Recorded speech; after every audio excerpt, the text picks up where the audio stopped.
د بلخ ولایت د پانګونې او سوداګرۍ خونې رئیس وایي اوس افغانان کولی شي چې پرته له ویزې د پاسپورټ په لرلو سره د ترمز نړیوال بازار ته د 15 ورځو لپاره لاړ شي. نوموړی زیاتوي چې دغه بازار د پرمختللو میلمستونونو او رستورانتونو او همدارنګه د ماشومانو لپاره د لوبو د اسانتیاوو د سوپرمارکیټونو او پارکونو په لرلو سره په مجهزو وسایلو سمبال دی.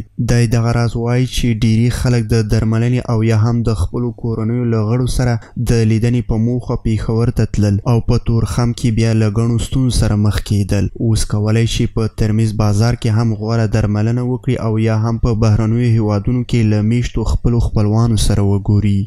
بازار آزاد ترمز به خاطر تحکیم توسعه روابط تجارتی و اقتصادی برای معرفی محصولات دو کشور ایجاد شده و نقش مهم و مؤثر در راست دارد.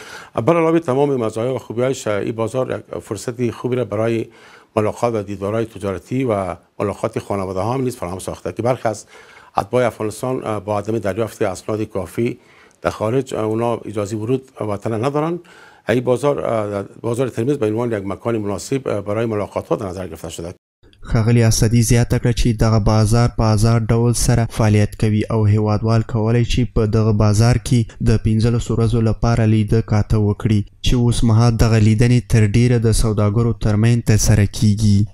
با توجه به بسته بودن راه تورخم برای مسافرینی که به قصد تداوی و درمان میرفتن، بازار آزاد بین‌المللی ترمز گزینه مناسبی برای دریافت خدمات درمانی با داشتن شفاخانه مجهز و دکتران مجرب می باشه.